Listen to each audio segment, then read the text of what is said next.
साथ संगत जी, मुझे यकीन है कि इस वीडियो के बाद आपको पता लग जाएगा कि गुरु घर से एक तो धोखा करने पर क्या होता है और गुरु किस तरीके से हमारे सभी कर्मों को एक एक करके काट देते हैं। तो साथ संगत जी, एक समय की बात है, शाम के पूरे 4 बज रहे थे। एक बीवी थी जिनका नाम था अमृत कौर। अमृत कौर डेरे में सेवा किया करती थी। इनकी ड्यूटी राशन भंडार का जो रूम होता है वहाँ पर लगा करती थी। यह घटना बड़े महाराज जी के समय की है। अमृत कौर अकेली थी, उनकी कोई औलाद नहीं थी और पति की मृत्यु भी काफ़ी वर्षों पहले ही हो चुकी थी और इनका घर डेरे के काफ़ी ही पास था।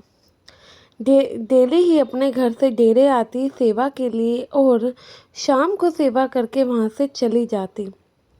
तो साथ संगत जी, अगर आपको भी साखियाँ सुनना पसंद है तो वीडियो को लाइक और चैनल को सब्सक्राइब ज़रूर कर लीजिएगा। तो संगत जी, ये अमृत कौर जी अपनी सेवा बहुत ही अच्छे से करती थी। अब सभी संगत जानती है कि जब डेरे में भंडारे होते हैं तो संगत लाखों की तादाद में वहाँ पर पहुँच जाती है। भीड़ इतनी होती है कि जिसकी कोई मानो लिमिट ही ना हो। तो संगत को जो भी मतलब कि राशन पानी डेरे में सेवा के तौर पर देना होता है तो वह भी दे सकती है और कई संगत देती भी है। तो अमृत कौर जी हमेशा ही अपने जो कि ड्यूटी थी वह ईमानदारी से निभाती थी। लेकिन मानो इस बार तो भगवान जी ने, बाबा जी ने क्या अलग सा ही इनके लिए सोच रखा था, ये खुद नहीं जानती हैं। तो भीड़ मतलब कि डेरे में जो भंडारा था उस समय भीड़ काफ़ी थी। अमृत कौर जी ईमानदारी से अपनी सेवा भी कर रही थी। तो एक दिन इनके पास एक हरियाणवी कपल आता है। वह कपल इनको 1 किलो देसी घी का डब्बा देकर जाता है जो कि डेरे के खाने में यूज़ होना था। अब वह कपल आता है तो वह जो कि अमृत कौर जी को साफ बोल देता है कि बीबी, यह जो कि घी है ये शुद्ध देसी घी है, हमारे घर का निकला हुआ है, तो इसको आप अलग ही रखिएगा और यह अरदास हमारी बाबा जी तक ज़रूर पहुंचाइएगा। उन्हें ज़रूर बताइएगा कि हम लोग यह घी लेकर आए थे। तो जब उस समय तो अमृत कौर जी हामी में सर हिला देती है, लेकिन अब यहीं से उनकी जो कि जीवन है पलटने वाला था। लेकिन शाम को जब अमृत कौर जाने लगती है तो उस घी की तरफ उसकी नज़र जाती है। अब घी की तरफ नज़र जाती है तो मानो उसकी जो नीयत थी वह एकदम से मैली हो चुकी थी। तो अमृत कौर क्या करती है, उस घी को छुपा कर अपने बैग में धर लेती है और सोचती है कि अकेले बैठकर मैं ये घी खुद ही खाऊंगी, क्योंकि घर में तो कोई था नहीं। अब वह घी अपने साथ लेकर जाती है, डेली थोड़ा थोड़ा करके खाने भी लगती है। अब सब कुछ ठीक ही चल रहा होता है कि क्या देखती है, पहले थोड़े से दाने उसके फेस पे निकलते हैं, थोड़े थोड़े करके 1 महीने में पूरा फेस ही उसका दानों से भर जाता है।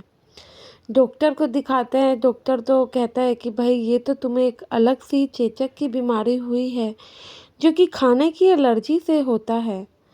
अब वह सोचती है कि उसने तो ऐसा कुछ भी नहीं खाया था, ऐसा हुआ क्यों? अब उसके मन में ये आ गया था कि मैं इतनी सेवा करती हूँ, भजन सिमरन करती हूँ, उस चीज़ का भी बाबा जी ने मुझे यही सिला दिया है। वह डेरे में सेवा करती रहती है, मन ही मन बाबा जी से सवाल करती है कि आपने ऐसा क्यों किया। लेकिन बाबा जी उसे यह नहीं बता पा रहे थे कि उसके साथ आखिर ऐसा हुआ क्यों। एक दिन बाबा जी राउंड पर होते हैं, मतलब कि सभी सेवादारों को दर्शन देने आए होते हैं।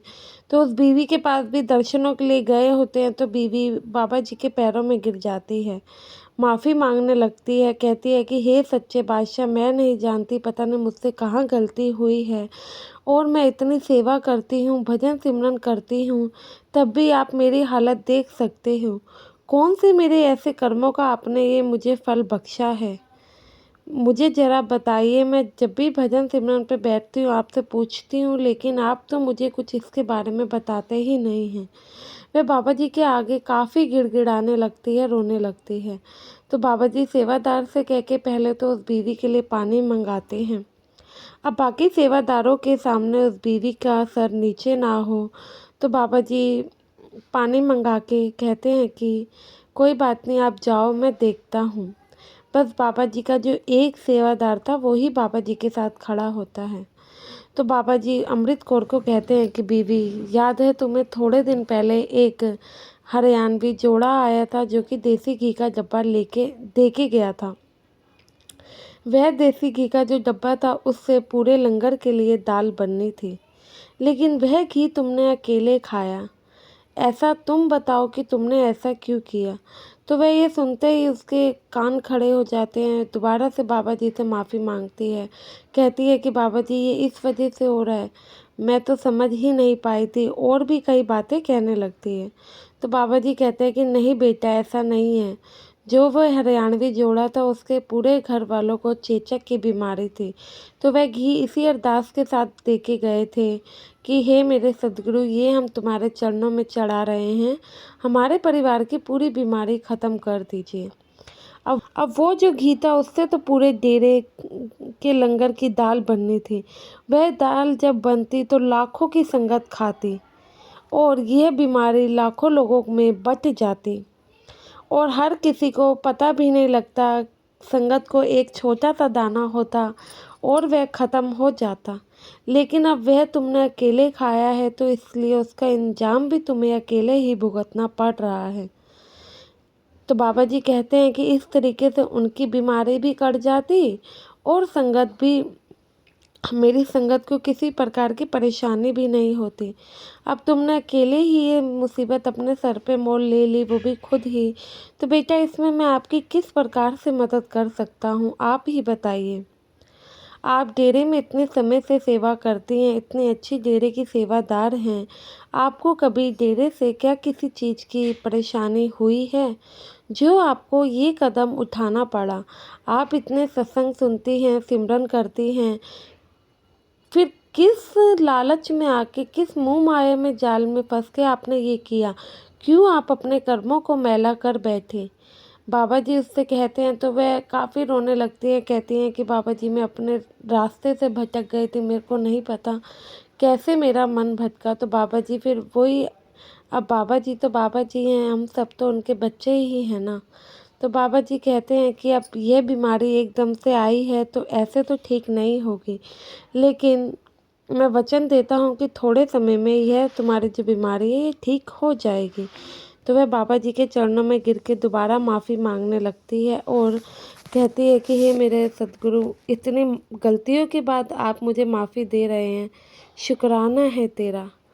सच में वाक़ई में माँ बाप हमेशा ही अपने बच्चों को माफ़ कर देते हैं, पर यह जो अमृत कौर जी ने किया, ये हर कोई करता है।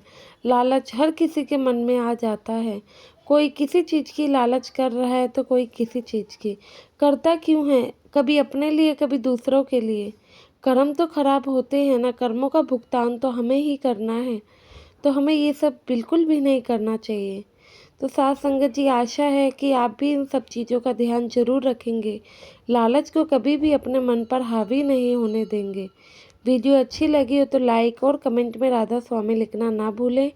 संगत के अपने इस चैनल को सब्सक्राइब करके ज़रूर जाइएगा। गुरु प्यारी साथ संगत जी, आप सभी को राधा स्वामी जी।